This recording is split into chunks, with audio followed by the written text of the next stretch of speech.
Ladies and gentlemen, please welcome the Command Senior Enlisted Leader for Southcom, Sergeant Major Brian Zickafoose. Please welcome the Commander of U.S. Southern Command, Admiral Craig Fowler.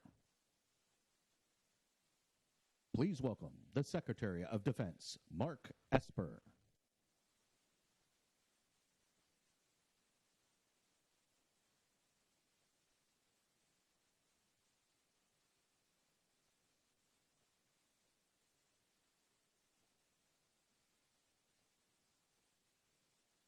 Ladies and gentlemen, please welcome the President of the United States, Donald J. Trump.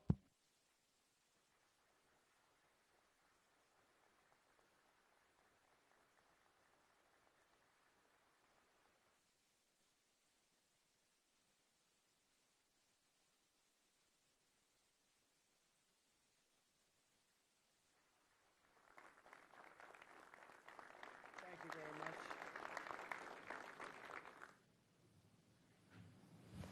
Thank you very much.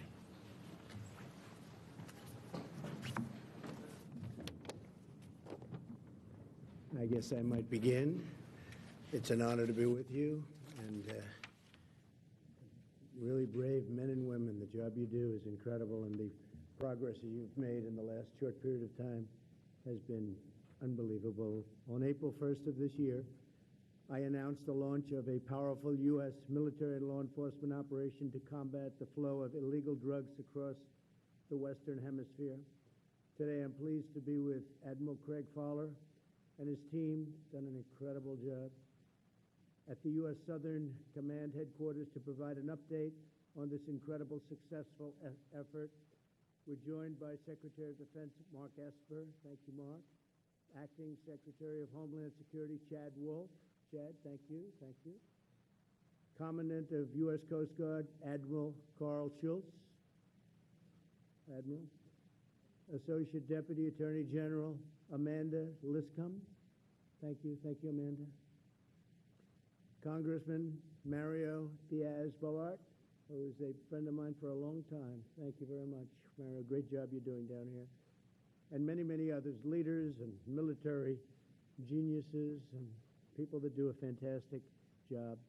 In just 12 weeks, Southcom's surge operation conducted with key regional partners has resulted in more than 1,000 arrests and the interdiction of 120 metric tons. I can only tell you that's a lot of narcotics worth billions and billions of dollars. We're determined to keep dangerous drugs out of the country and away from our children. We're securing our seas. We're securing our borders. This is a new operation, not been done before, and this operation has been incredibly successful. As you know, in the United States, at least before the COVID came to us, the flu, the virus, the China virus, whatever you'd like to call it, it's got many different names. But before it hit, we were doing really well, and we're still doing very well, but now we're getting back on track. Last year, 70,000 precious American lives were taken because of the poison the cartels bring into our country. Under my administration, drug overdose deaths fell for the first time in nearly 30 years, and they fell fairly substantially. Unfortunately, the shutdowns caused by the China virus have led to a recent rise in overdose deaths, still below the level that they were at, but nevertheless, it went up a little bit. This is one of the reasons that we're working to safely and responsibly reopen our country, reopen our schools, get our country going again 100%. We're setting records on jobs. We're setting records on many different things. We're going to have a great third quarter. Third quarter is going to be tremendous numbers. Fourth quarter, likewise. And next year, economically, will be one of the best years we've ever had. But you'll see the numbers starting to come out really, really high in the third quarter. And you've already seen the record-breaking job numbers. NASDAQ just hit recently about 12 record highs, 12 days record highs. And the other markets are right behind it. They'll be hitting records hopefully very shortly also. That means people have a lot of confidence in what we're doing.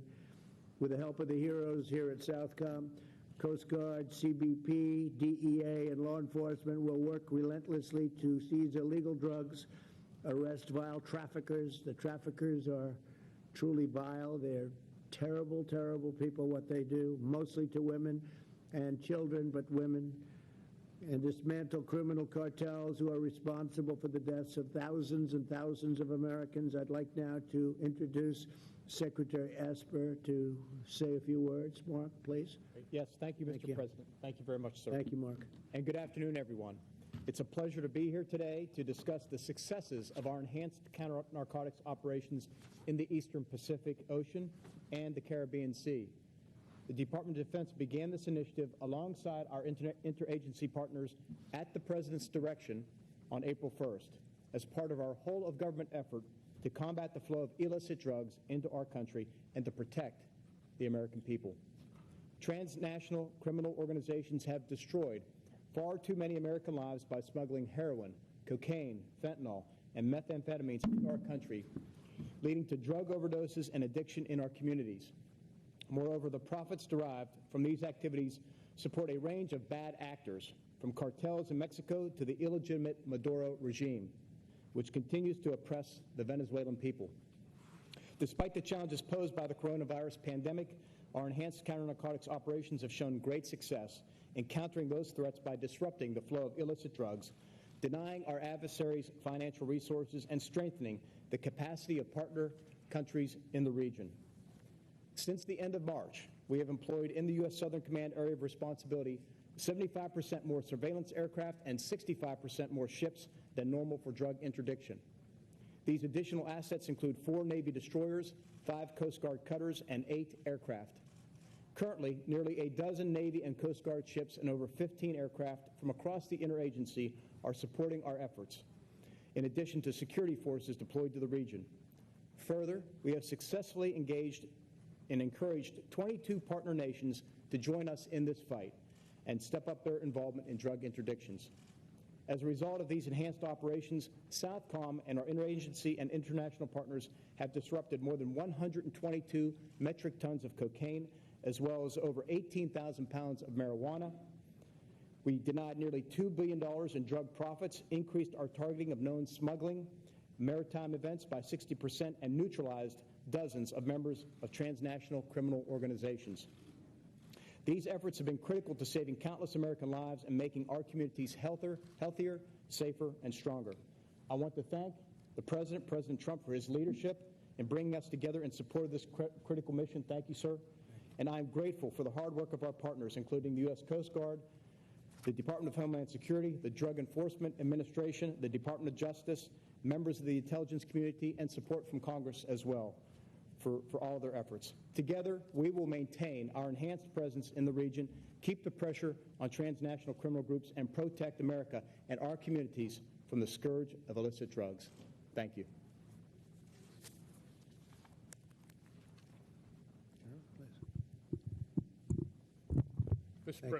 Thank you, sir. Mr. President, Secretary Esper, Secretary Wolf, shipmate Carl Schultz, hometown congressman here, Mario Diaz-Balart, thank you all for your support on this important mission. This mission is vital to our homeland defense. It truly is. And I'm proud to say the efforts are making a difference, Mr. President, and they're saving lives. And the team here that's assembled deserves the credit, but the resources that you've ordered have made that happen. Other nations have stepped up, Mr. President. Colombia, for one, have stepped up despite COVID. U.S. leadership has been a key piece of that. Mr. President, if I would, I just wanted to show a map. I have a little version in front of you. Just orient on the hemisphere here, if we could put the map up. So Southcom's responsibility of this Western Hemisphere, really, it's our neighborhood. It's so close to home. So what impacts the neighbors really has a high impact on us at home, Mr. President. And that's why this is so important. There's so much opportunity here. It's our number 2 trading partner outside of Asia. And so trade, economics, and democracy, importantly. And our partner nations are willing. They want to work with us. And we work with partners from Guatemala on south and out into the Caribbean. But that's under assault, this vicious circle of threats that you see led by the transnational criminal organizations, about a $90 billion a year enterprise. And it feeds off corruption and now the added instability of COVID. But as I said, that partners have stepped up despite the COVID, which is a tribute to to their security teams. There's also another aspect in this neighborhood of ours, and it's what we call in national defense strategy, great power competition. So China has certainly looked at this neighborhood as an opportunity for them, and when you think about the proximity of some of their investments, Jamaica and El Salvador, it's just as close to Washington as is to Miami is if you look at comparative distances. Slide, please. But what our citizens want, I know certainly my dad in Western PA who's watching wants, is they want to know if we're making a difference. And the numbers, as we've stated, really have. At 15% more disruptions, that's detainees, that's drugs off the street. Yeah. That's at 122 metric tons, Mr. President. And 60% more targeting is a big deal for us because that means we can put more assets on more targets. And the enemy's seen that. We've gotten information from our intelligence agencies that says the enemy's watched that, and they're waiting, and they're stockpiling, and they're trying to change their tactics. Those additional Navy ships, the AWACS from the Air Force, Oklahoma Guard, MC-12s, DE agents, a whole team effort really as we make a difference here. But that 70% partner participation is key, Mr. President. And I think of it this way, on the field to compete when you go to golf or baseball, you want the best players with you. And we certainly have those winners with us here today. Just wanted to introduce you to two, Mr. President. Brigadier General Juan Carlos Correa, if you'd stand up, General.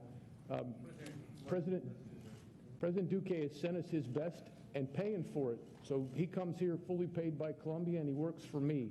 And it's a recognition that Colombia is with us in the Korean War, and they're with us today and making a difference.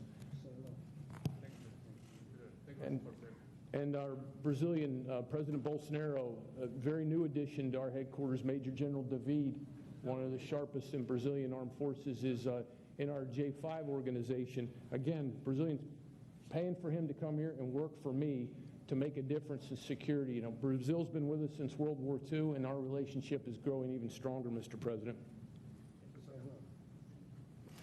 And last 2 points, Mr. President. The tactical end of this fight, and you remember being in Key West at Joint Interagency Task Force South, JSL. You rang that bell. Right. And the warfighters responsible for that fight, Rear Admiral Doug Fierce at the end, commands JIF South, and Master Chief Henry Ledette is the senior enlisted there. They're the ones that are really day in and day out at the tactical edge of this fight, sir. And I'll tell you what, Mr. President, they're ringing the enemy's bell every day, sir. They seem to be. That's a fantastic job. Thank you, very much. Mr. Congressman, would you like to say something? Thank you. Mr. President, nothing prepared, but I can tell you in my time of Congress, which is now almost 18 years, this region has frankly been looked over. Just barely any attention paid to it. And sometimes when attention was paid, bad things were done. I will tell you that your administration has emphasized freedom. I want to thank you, by the way, on a personal note, a little bit of a more parochial note, for your emphasis on helping the people of Venezuela regain their freedom, helping the people of Nicaragua regain their freedom.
air assets are flying constantly in the region as well. And we have ICE Homeland Security investigations helping DOJ, as we heard, prosecute. We are one team accomplished on a shared objective, and that's keeping the American people safe at the end of the day. Mr. President, I would say the men and women of the Coast Guard are unrivaled when it comes to sea-based drug interdiction. While it takes a whole government approach from collecting intelligence to identifying targets, it's the brave men and women of the Coast Guard continue to be at the tip of the spear. And whether it's from a Coast Guard cutter or a Navy ship, Coast Guardsmen every day are directly engaging narco traffickers and taking them down. So I wanted to make sure that you were absolutely clear on that front, and we certainly value the partnership that we're getting from DOD, Southcom, and others. And what we heard also is really at your direction. We're not only seeing targets at drug cartels, we're also seeing rogue nation states and politicians that support them.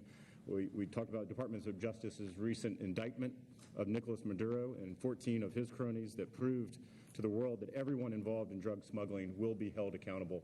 And I really think that sends an example to all, that whether, again, you're a drug cartel, you're a DTO, or you're a rogue nation state, we're coming after you. So again, thank you for your support. Thank you very much. And I think actions speak louder than words in this case. Thank you, Chad. And the wall is coming along very well. Chad is responsible for supervising that, along with the Army Corps of Engineers, who have been fantastic. And Mark Esper, that's been really one of your pet projects, and it's been going along. We're up to 250 miles, and that's real wall. That's a wall that you don't get through. It's tough stuff, and built to the highest standard, built to everything that Border Patrol wanted. They all sat down and they designed their perfect wall, and then we said, let's build it that way. And we're up to 250 miles. By the end of the year, we'll be up to 450 or so, and we'll have it finished very shortly thereafter. And it's made a tremendous difference because your numbers on the southern border are very, very small coming through, and especially with COVID, that turned out to be very lucky for us that we had the wall, or we would have been inundated, because they do have some big problems. I was with a great gentleman, the president of Mexico, 2 days ago. We had a long talk about the southern border and Mexico, and they've had some difficulty, but he's doing a fantastic job as president. But the wall is very exciting, and we'll have that opened relatively very, very shortly. And that was despite all odds, I would say, Mark. Wouldn't you say? That was despite all our odds.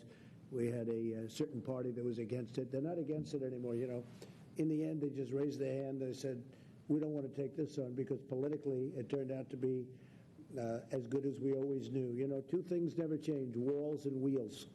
Wheel will never change. You know, they were talking about technology. Technology is no good without the wall. And but it's something that I've heard for a long time. Two things you will never change in 1,000 years from now: a wheel and a wall. They work, and this wall has really been unbelievable the way it's worked. So great job, and let's get it finished. And tremendous numbers on the southern border. Very few people coming in. Appreciate it. And we've made a lot of legal changes too. Makes it a lot easier for you. Robert, please. Mr. President, thank you. I want to take folks back to April 1st as the COVID crisis was breaking and all attention was focused on it. The President had the foresight to launch an enhanced operations to disrupt the flow of dangerous drugs to the United States from narco-terrorists. Our adversaries believed that the United States would be distracted, but, Mr. President, you weren't distracted, and I think you remember you sent Secretary Wolf and Admiral Schultz, Secretary Esper, Attorney General Guar, and me out to make the announcement on this operation. The traffickers used their funds for nefarious purposes, among them to finance the regime of Nicolas Maduro, the illegitimate regime in Venezuela. And for years, Venezuela has flooded the United States with cocaine. It poisons our communities, and it fuels a dangerous epidemic of addiction that threatens the safety and security of all Americans. The situation in Venezuela has gotten so bad that earlier this week, Admiral Fowler called Venezuela a paradise for drug traffickers who enjoy the support and cooperation of the Maduro regime and his allies. Now, to crack down on the traffickers, President Trump deployed additional ships, aircraft, security forces that you've heard about. But the other thing that he did, which is less focused on, is he rallied our 22-nation coalition partnership to help in this effort to interdict drugs. So that fight includes, as you've heard, Colombia, Ecuador, Honduras, El Salvador. On the flight down from Air Force One, Mr. President, I told you I was on the phone with my counterpart in the Netherlands, the Dutch National Security Advisor. They've been part of this coalition fight, and they're very proud to be partnered up with Customs and Border Patrol, DEA, the Coast Guard, our military, working in the Caribbean and the Eastern Pacific, where we've all had a huge effect. In addition to this operation, the Colombian-led Operation Orion 5, in partnership with the United States, has disrupted or seized approximately 50 additional metric tons of cocaine that would have otherwise come into our country, Mr. President. So President Trump has been resolute in his commitment to protecting the American people from the scourge of narco-terrorists and traffickers.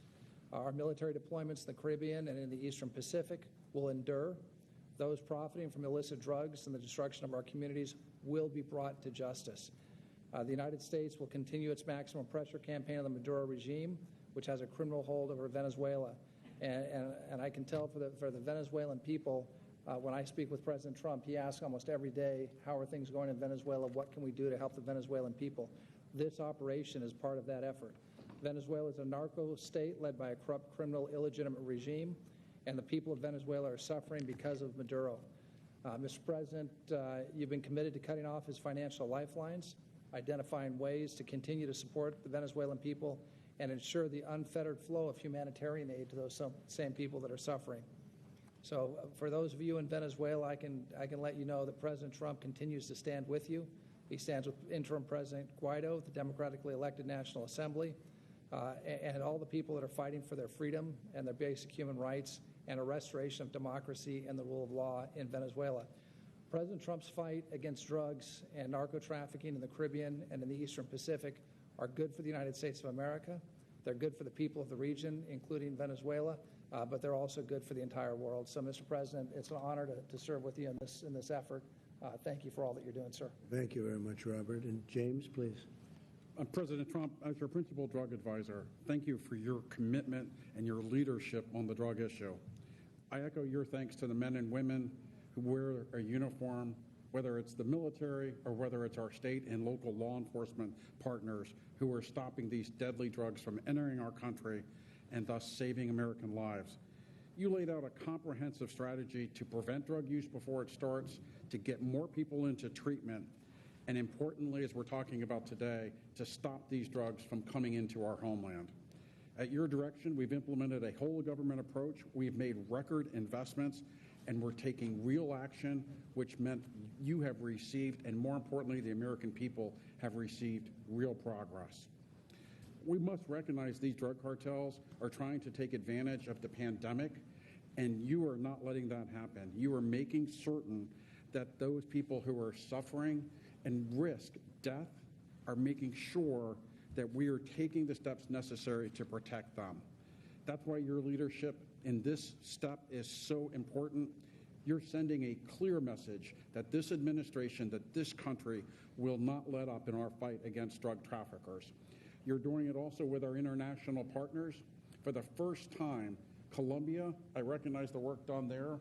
They eradicated 13,000 hectares of cocaine in 1 month, last month in June, and that is before they begin the aerial eradication that we have talked about so often.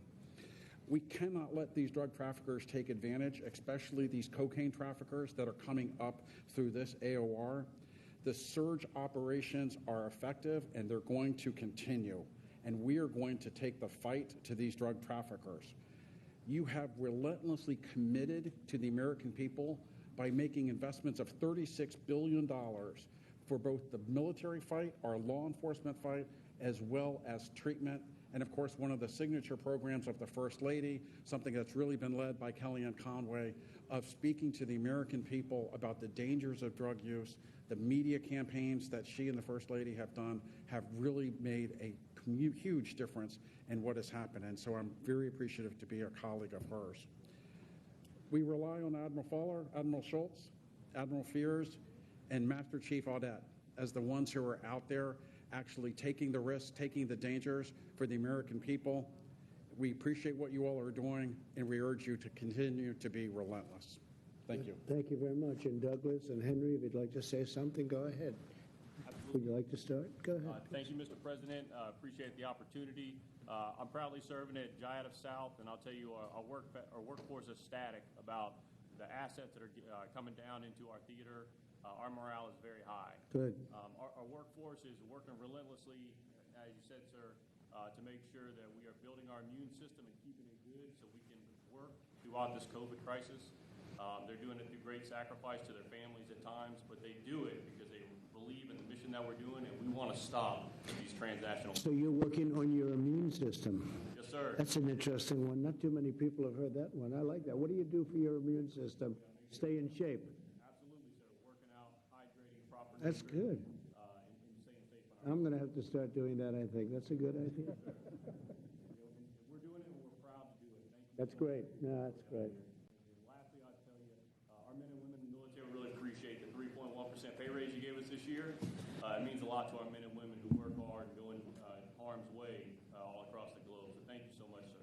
Well, thank you. And Mario obviously had a good immune system because you recovered. Wasn't pleasant, but you got there, right? I don't recommend that as a dietary. No, it's not good. But you did a good job. And by the way, thank you for your kind multiple calls while I was. Absolutely. Well, you've been my friend. Thank you very much, Mario. Please. Sir, thank you for coming down today as your tactical commander down on the edge of this operation. I've been in this mission space for over 30 years. I've never seen this many resources applied to the problem set of transnational criminal organizations and counter-narcotics operations. So we have under our roof 21 different countries represented by their foreign liaison officers. They come to work every day trying to lean into this problem set. We've got a whole of government from the U.S. government with a completely joint force from all the branches of the service, as well as all of our interagency partners from all the departments and agencies and beyond what's represented in this room. And so we're just grateful for the opportunity to lean into the problem. And I can tell you with surety that we're targeting and we're getting after this every single day. So thank you for your time, sir, and the resources. Well, thank you very much. I appreciate it, Douglas. And we have the best equipment that we've ever had as a military. We spent $2.5 trillion on our military, and some of it's arriving, some of it's coming in, but much of it's here. So when you say the quality of equipment, we definitely have the best equipment we've ever had. We have the best equipment anyone has as a military. We have things under construction that we're going to take a look at one day soon, where we have missiles that go, I hear, 17 times faster than any other missile, and the normal type at least, and it's something that nobody has anywhere in the world, 17 times faster. So it's a little hard to spot it when it goes that fast, because by the time you spot it, it's gone.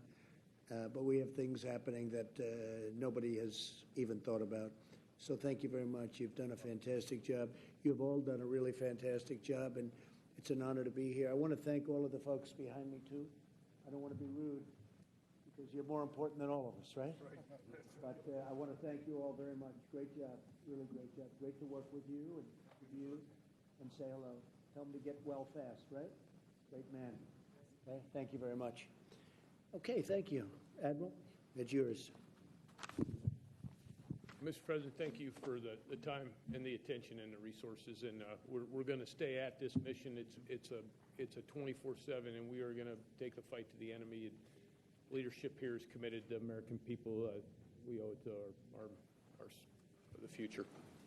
And thank you. You've done a great job. Thank you very much. Thank you, Admiral. Thank you, Admiral. Thank you.